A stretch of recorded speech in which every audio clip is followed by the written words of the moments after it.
নমস্কার, প্রথমেই দেখে নেব আজকের বিশেষ সংবাদ। সিদ্দিকুল্লার উপর হামলায় বিরক্ত মমতা, গ্রন্থাগার মন্ত্রীর দল ছাড়ার হুমকিতে নড়ে চড়ে বসল তৃণমূল। মুসলিমরা ধর্ম নিয়ে রাজনীতি করে না, হিন্দুরা করে, টিএমসি বিধায়কের দাবিতে শোরগোল। নাবালিকাকে ধর্ষণ, ভোট পরবর্তী হিংসা মামলায় তৃণমূল নেতার যাবজ্জীবন কারাদণ্ডের সাজা ঘোষণা আদালতের। বন্ধুত্বের ফাঁদে ফেলে পাচারের চেষ্টা, বিহার থেকে উদ্ধার নাবালিকা। গলিতে জখম তৃণমূল নেতা, গ্রেপ্তার বিজেপি বিধায়কের ছেলে, শুরু রাজনৈতিক চর্চা। বিস্তারিত খবরে যাওয়ার আগে ভিডিওটিতে একটি লাইক দিন এবং পরবর্তী আপডেট সবার আগে পেতে চ্যানেলটি সাবস্ক্রাইব করে রাখুন। এখন বিস্তারিত খবর। নিজের বিধানসভা কেন্দ্রে বৃহস্পতিবার হামলার মুখে পড়েছিলেন রাজ্যের গ্রন্থাগার মন্ত্রী সিদ্দিকুল্লাহ চৌধুরী। সেই ঘটনায় মুখ্যমন্ত্রী মমতা বন্দ্যোপাধ্যায় বিরক্ত বলে শুক্রবার জানালেন রাজ্যের পুর নগর উন্নয়ন মন্ত্রী ফেরহাদ হাকিম। হামলার ঘটনায় দলের একাংশের বিরুদ্ধে আঙুল তুলেছিলেন সিদ্দিকুল্লাহ। শুধু তাই নয়, পুলিশের বিরুদ্ধে নীরব দর্শকের ভূমিকা পালন করার অভিযোগ তুলেছিলেন তিনি। দিয়েছিলেন দল ছাড়ার হুঁশিয়ারিও। মন্ত্রী জানিয়েছিলেন, দল এবং প্রশাসন যদি হামলাকারীদের বিরুদ্ধে পদক্ষেপ না করলে প্রয়োজনে দল ছেড়ে দেবেন তিনি। এরপরে কার্যত নড়ে চড়ে বসে তৃণমূল।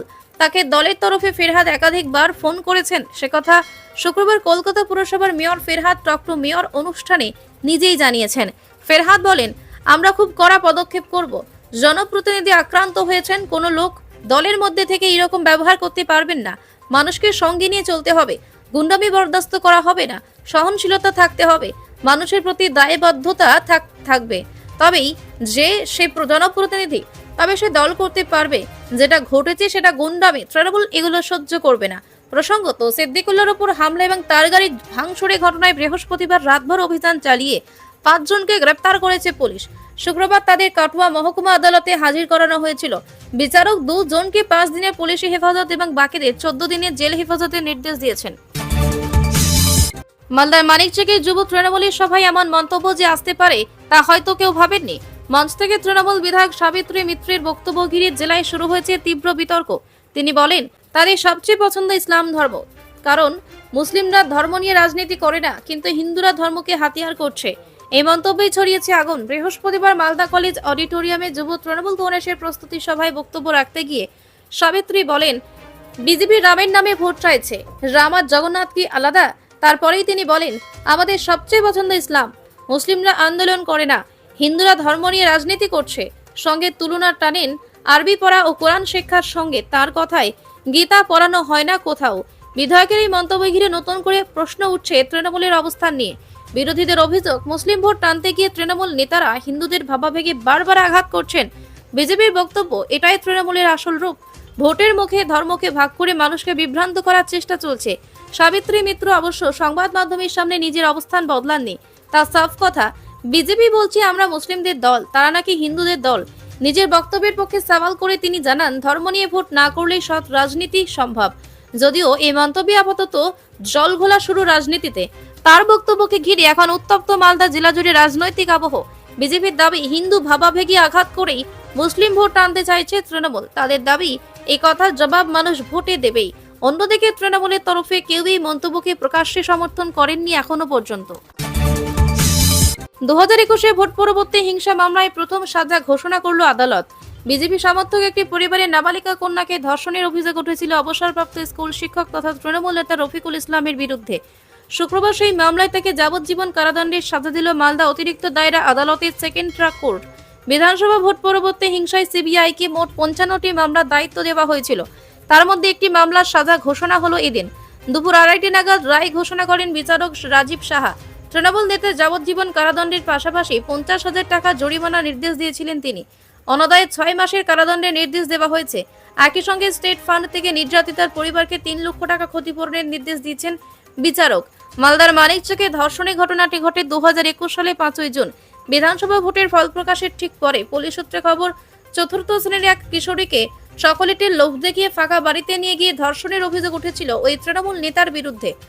আদালতে সিবিআইয়ের আইনজীবী অমিতাভ মৈত্র দাবি করেন, রাজনৈতিক প্রতিহিংসার কারণে বিজেপি সমর্থিত ওই পরিবারের নাবালিকা কন্যাকে ধর্ষণ করেছিলেন রফিকুল। আদালতের রায় খুশি নাবালিকার পরিবার। নির্যাতিতার মা বলেন, বিচার ব্যবস্থার প্রতি আমাদের ভরসা ছিল, আসামির যাবজ্জীবন সাজা হয়েছে, এতে আমরা খুশি।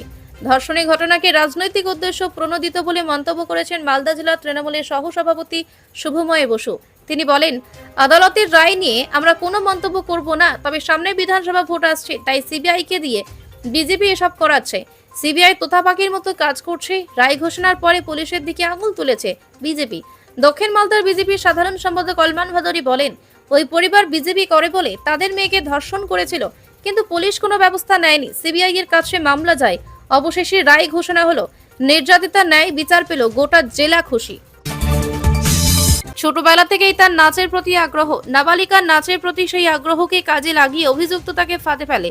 ঘটনাটি দক্ষিণ 24 পরগনার উস্তি থানা এলাকার। পুলিশ সূত্রে খবর, অভিযুক্ত যুবক বিহারের বাসিন্দা। 6 মাস আগে নাবালিকার সঙ্গে অভিযুক্তের আলাপ হয়। নাবালিকা বিহার এলে তার নাচের কেরিয়ার গড়তে সেই যুবক সাহায্য করবে বলে জানায়। অভিযুক্তের সেই কথা বিশ্বাস করে বিহারে যায় নাবালিকা। পুলিশ জানিয়েছে, অভিযুক্ত নাবালিকাকে পাচার করার পরিকল্পনা করেছিল, কিন্তু শেষ পর্যন্ত উস্তি থানার পুলিশ বৃহস্পতিবার বিহার থেকে নাবালিকাকে উদ্ধার করে। তবে মূল অভিযুক্ত পলাতক। পুলিশ তার খোঁজে তল্লাশি শুরু করেছে। পুলিশ সূত্রে খবর, 7ম শ্রেণীর ছাত্রী ওই নাবালিকা দক্ষিণ 24 পরগনার উস্তি এলাকার বাসিন্দা। গত 6 মাস আগে সোশ্যাল মিডিয়ায় অভিযুক্ত যুবকের সঙ্গে তার পরিচয় হয়। ধীরে ধীরে তার মধ্যে বন্ধুত্ব গড়ে ওঠে। মেয়েটি যখন তাকে বিশ্বাস করতে শুরু করেছে, ঠিক সেই সময় অভিযুক্ত টোপ ফেলে। বিহারের একটি ডান্স গ্রুপে ওই যুবক তাকে সুযোগ করে দেওয়ার কথা বলে। অভিযুক্ত যুবকের কথা বিশ্বাস করে নাবালিকা গত 15 জুন স্কুল থেকে সোজা বিহারের উদ্দেশ্যে রওনা দেয়। কিন্তু মেয়ের খোঁজ না পেয়ে নাবালিকার পরিবার 16 জুন উস্তি থানায় লিখিত অভিযোগ দায়ের করেন। পুলিশ সূত্রে খবর, পরিবারের অভিযোগের ভিত্তিতে ডায়মন্ড হারবার পুলিশ জেলার অতিরিক্ত পুলিশ সুপার মিথুন কুমার দের নির্দেশে দ্রুত তদন্ত শুরু হয়। তিনি বলেন, নাবালিকার নাচের প্রতি আগ্রহ ছিল, সেই আগ্রহকেই কাজে লাগায় অভিযুক্ত যুবক। সোশ্যাল মিডিয়ায় বন্ধুত্ব গড়ে তোলে এবং ডান্স গ্রুপে সুযোগ করে দেওয়ার নাম করে বিহার নিয়ে যায়।